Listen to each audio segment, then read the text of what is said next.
բարև ձեզ։ Եվ ինչ անեցիք։ Սպասելի էր, հա, մեր ականավոր դեմքերից մեկին, պարոն Ալեքսանյանին, ձերբակալեցին։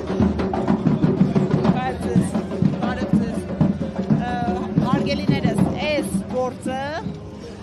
նոնսենս է, ամեն անգամ այս իշխանությունները մի հատ նոր իրավագիտության բարև ձեզ, ամեն անգամ բարև ձեզ, շնորհակալություն։ Հարգելիներս, քանի որ շատերդ նոր մոտեցաք, խոսում ենք Ալեքսան Ալեքսանյանի ապօրինի ձերբակալումից եւ կալանավորումից, սա հերթական դրվագն է, թե ինչպես է այս իշխանությունը վախենում առաջին հերթին մեր քաղաքական ուժից, ուժեղ Հայաստան կուսակցությունից եւ Դաշինքից, երկրորդը սա ցույց է, որ այս իշխանությունը ունի գիտակցում, որ օրինական լեգիտիմ եղանակով հնարավորություն չունի այս ընտրություններում հաղթելու ու միայն այս ազատազրկման դրվագը չէ, մեր քաղաքական ուժի գործընկերները հարյուրավորներով բերման են ենթարկում, ձերբակալվում են, կալանավորվում են, բայց ինչպես տեսնում եք, մեր շարքերը գնալով նոսրանալու փոխարեն համալրվում են։ Ամեն մեր շարքը լկած մեկ գործընկերոջ, մեկ համակրի փոխարեն 10, 20, 100, 200 հազարը համալրում են։ Հիմա եթե ծանոթանաք պարոն Ալեքսանյանի քրեական գործին, դա նոր հատված կարմիր գիծն է, դա նոնսենս է, ընդհանրապես այս վերջին տարիների Հայաստանի Հանրապետության իրավական գործերի հետ կապված դրվագները դառնալու են դասագրքային օրինակներ, ինչ չի կարելի անել իրավական պետությունում։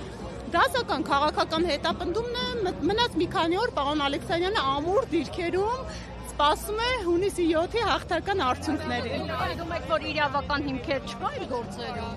Ժորժ ջան, իրավական հիմքը, օրինակ երեք ասում են փողերի լվացման դրվագ է, հա, մեղադրանքը առաջադրված։ Մի կազմակերպությունից նույն մարդուն պատկանող մի այլ կազմակերպություն փողերի փոխանցումը որակել է փողերի լվացում, այստեղ անգամ հանցակազմի ինչ ասեմ, մոտավոր որակում չկար, իրապես նոնսենս է այս առաջադրված մեղադրանքը։ Այո, ես կրկին ասում եմ, կրկին պնդում եմ, որ բոլոր այս դրվագներով այդ հակակոռուպցիոն կոմիտեի կողմից հրապարակված ձայնագրություններից սկսած վերջացած այս ազատազրկումներից եւ կալանքներից մեկ նպատակ ունեն՝ սպասարկելու օրվա իշխանության քաղաքական շահը, որպեսզի մեր անունը կապեն ինչ-որ մտածածին կաշառքների հետ, իսկ մենք, ինչպես հայտարարել եմ, կրկին պնդում եմ կատարում, մեր քաղաքական ուժը կաշառք տալու խնդիր չունի, մենք ունենք հանրային սեր եւ հանրային աջակցություն, ինչի համար մարդկանց տան կաշառք։ Պարոն Կարապետյանը, երբ ազատազրկված էր շուրջ 7 ամիս կալանավայրերում, տասնյակ հազարավոր մարդիկ եկել են ինքնահոսով այդ վախի մթնոլորտում անդամակցել են մեր հասարակական կազմակերպությանը, այնուհետև քաղաքական ուժին։ Սա ընդհանրապես ոչ միայն Հայաստանի Հանրապետության, այլ համաշխարհային պատմության մեջ նորություն է, որ նորածին քաղաքական ուժը կուսակցությունը այսքան լայնամասշտաբ հանրային աջակցություն կարող է ունենալ։ Եվ սա բացառապես մեկ բանի մասին է խոսում։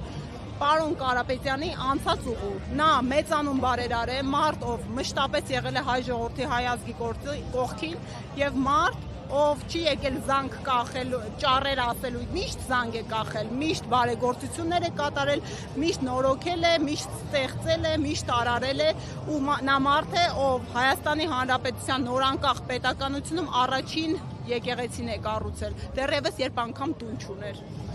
Շնորհակալ եմ շատ։